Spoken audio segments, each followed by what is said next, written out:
Hi, everyone. This is Paul, and you are listening to season 2, episode 3 of the Generation Latino podcast. I hope you're having a fabulous, wonderful day. It was Labor Day weekend, so I hope you really enjoyed the weekend. I hope you had a good time, got to lay low. I know for me, just watched movies, relaxed, really didn't do much, but happy Labor Day. And if you are working, it's okay. Don't worry. Just call in. Just kidding. Don't call in. But today we are going to talk about therapy and being Latino and what it means to be Latino and in therapy. And my question to you is, are you in therapy? Have you ever been in therapy? Have you ever talked to a professional about your mental health, about your feelings? If so, what is it that got you into therapy? If you're not in therapy, what would make you want to go into therapy? So, today I'm going to talk about my experience as a gay Latino in therapy. So, today's episode is going to be called Latinos and Therapy: Why It Matters. So today we're going to talk about therapy. And I know oftentimes in the Latino community, we do not talk about therapy. It's not just talking about therapy. We don't talk about our feelings.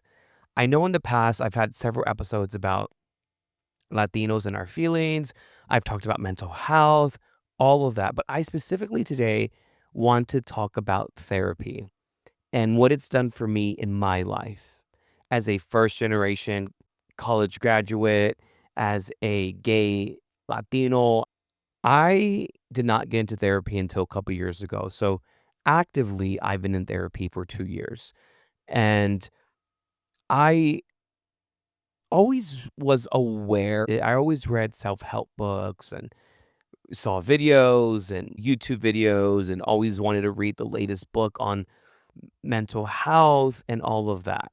So for me, that was just scratching the surface. I was reading The Four Agreements, The Subtle Art of Not Giving a Fuck, all those books about mindfulness and mindset and awareness, which were very helpful. I'm not going to lie. But to be honest, those books are very surface level. They're great books. I continue to read them.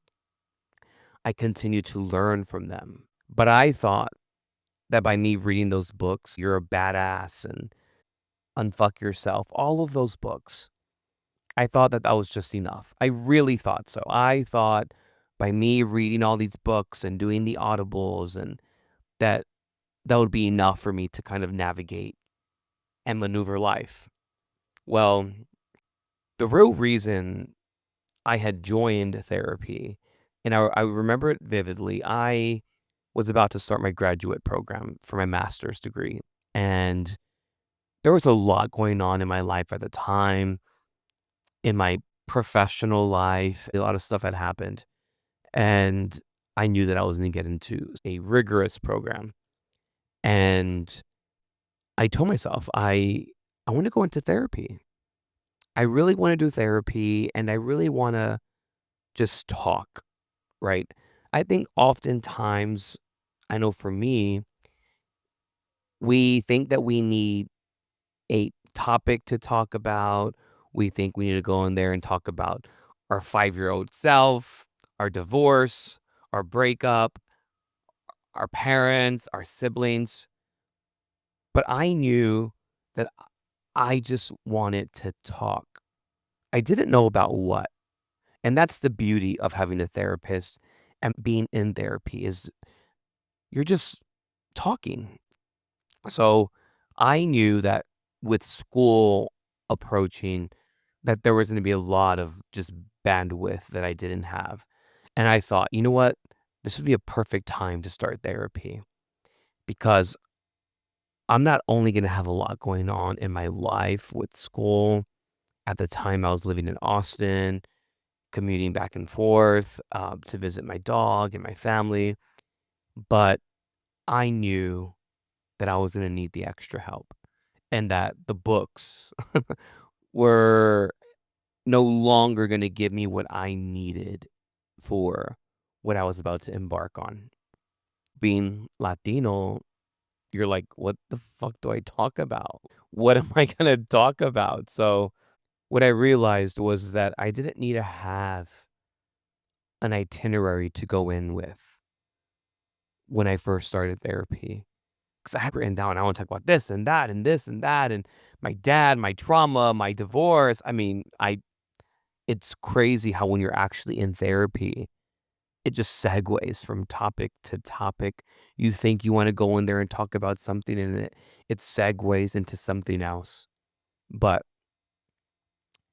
before I started therapy, I had told my mom, I'm going to start therapy. I was really excited and kind of proud because I love my family, but no one's in therapy. Like, no one. I mean, like, actively, not just in therapy, but practicing. Like, you have to practice what you're learning and doing. Again, I love my family, but it's just not a thing, and I get it, but for me, I wanted more. I wanted more, and when you want more, you're gonna have to do more. You're gonna have to challenge yourself mentally. You're gonna have to go places where you don't wanna go in order to fix them. So, I told my mom, "Hey, I'm gonna start therapy." She's like, "Why? Why do you need therapy? You have it all together. Like, you're gonna be the one giving your therapist advice." And I was like, "Well, I'm flattered that you said that, but I need therapy. I need therapy." A product of divorced parents. I'm divorced. I'm Mexican, first generation, graduate. Like, there's a lot that I need to unravel and unveil and just put figure out, you know? And I think oftentimes, although people think, "Oh, you're put together, you're fine, you have a job, you're educated, you have a degree, you're this, you're that, you're" No, you still need someone to talk to at the end of the day. So I knew that despite me being in graduate school and working on my master's, that I wasn't gonna need someone to fucking talk to, that I wasn't gonna need someone to conversate with because I didn't really have anyone around me to really talk to about that stuff. So I needed to. I needed to talk to someone, and I knew that. I was so aware that I was gonna need someone and not think that I can take it all on my own because the truth is, though, if you're listening and you're Latino, how many times do we see our parents think that they can just do it all on their own? How many times do we see female Latinas, single moms, just do it on their own? I knew that I didn't want to do it on my own. I knew that I wanted guidance. I knew that I wanted someone to talk to when I was on the brink of a meltdown or on the brink of wanting to give up. I knew that. I knew that. I could thank the self-help books for that because that did help me realize it.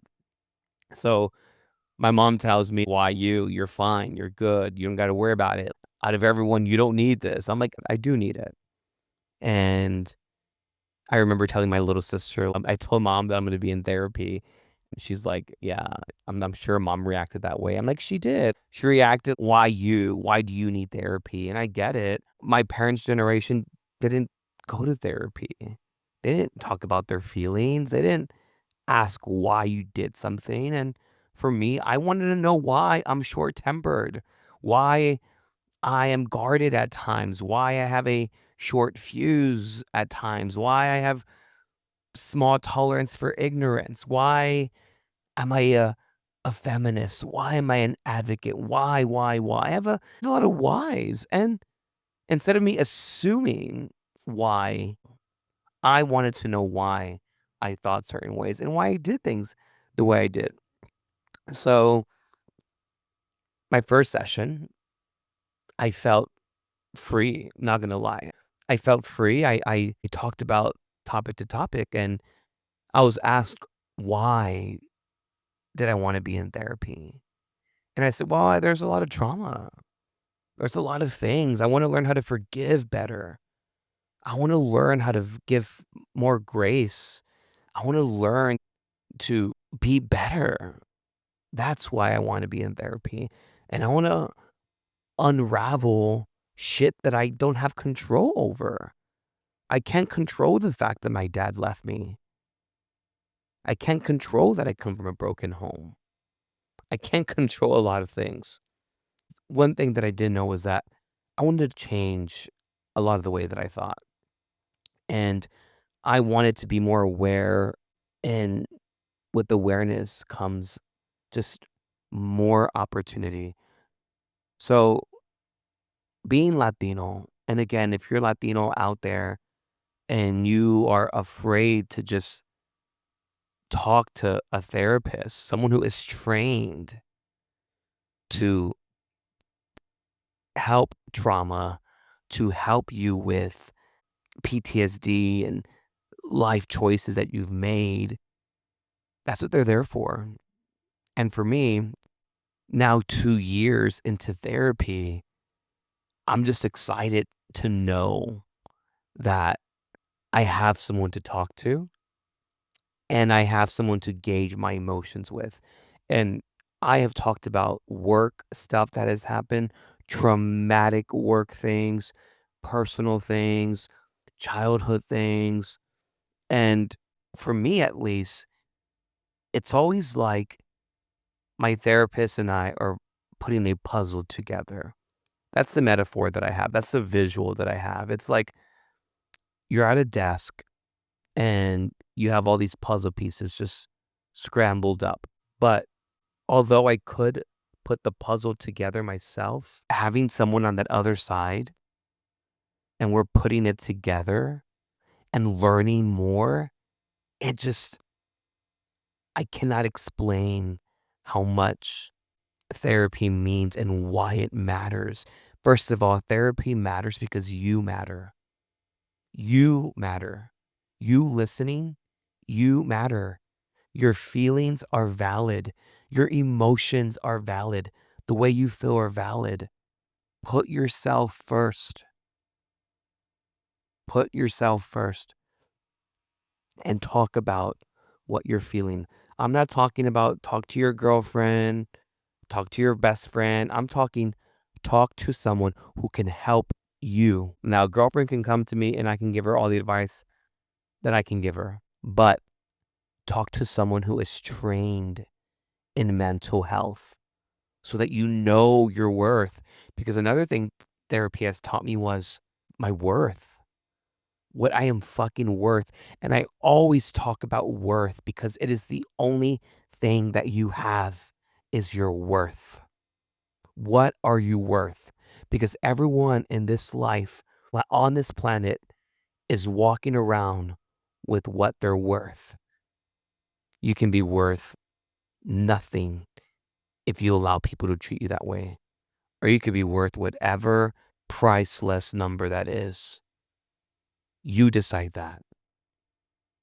But you have to be aware. You have to talk about the emotions, the trauma. And I'll be honest, I challenge my mom a lot now. Since I've been in therapy, I've had a lot of uncomfortable conversations with my mom. And I don't spare her feelings. I love her, but I'll ask her an uncomfortable question. I challenge her. You know, I'm not going to walk on eggshells. Again, I love my mom. She is my world. She is my everything. But as kids, we are allowed to ask our parents questions. We can ask them why they made certain decisions that in the long run affected us, affected you. But that's what therapy has helped me do. It's helped me put a light on trauma, a flashlight. It's helped me put a lot of things in perspective. It's helped me really, really understand forgiveness, letting go. It's allowed me to truly be the best version of myself.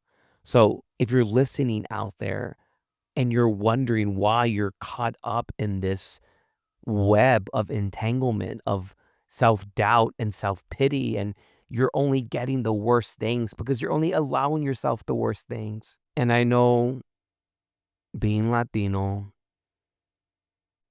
you just have to figure it out. Dust it off, get back up. No, no, no. Talk to a therapist. Talk to a professional who can handle everything. Find someone who suits you. I tell my therapist, challenge me. Let's talk about things that matter, that are going to push me. When we talk about things that I'm like, oh, geez, like, fuck. But it's helped me. Therapy has helped me in so many ways. And it will help you. If you're listening and you're not in therapy or you're not really a self-help guru, because I love self-help, at least get a book. At least get a book so you can know the baseline, the surface level stuff. And then when it's time, just do a one-on-one session. You can talk about whatever you want to talk about.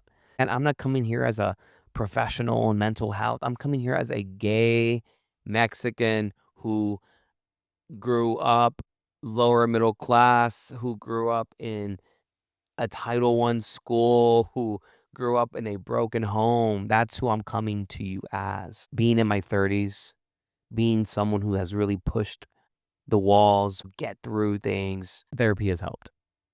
We all could do things on our own. I could have done a lot of things on my own, but therapy has helped me tremendously, and I'm so thankful for it. I'm so thankful for the help that I have gotten from my therapist.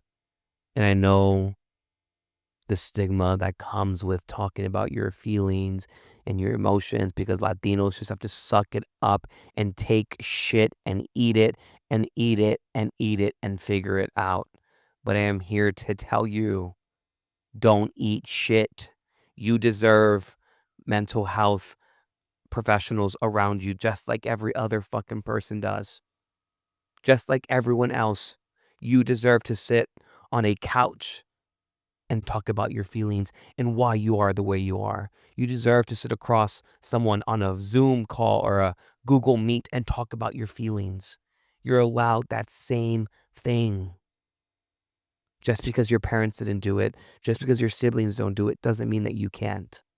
You are worthy of talking about your feelings and figuring them out. And you're worthy of figuring out why you do the things you do, and don't feel guilty for doing that. Because another thing that comes with therapy is that you feel guilty for things that you cannot change. You feel guilty. Like, fuck, why did I do this? Why did I do it that way? But in therapy, you get the tools to help you realize, okay, this is a phase. This is a moment. This is a reaction. This is a feeling. Now I'm going to do this. Now I'm going to do that. But if you're listening and you've never been in therapy and you're Latino and it's frowned upon to talk about your feelings, talk about them. You don't need a topic to talk about. Just talk and you'll see truly the growth in yourself. Thank you so much for tuning in. And for all the Latinos out there, we are worthy of a good therapist. We are worthy of having our mental health be at the forefront of our life. Because if we do not have our mental health in check, we truly have nothing.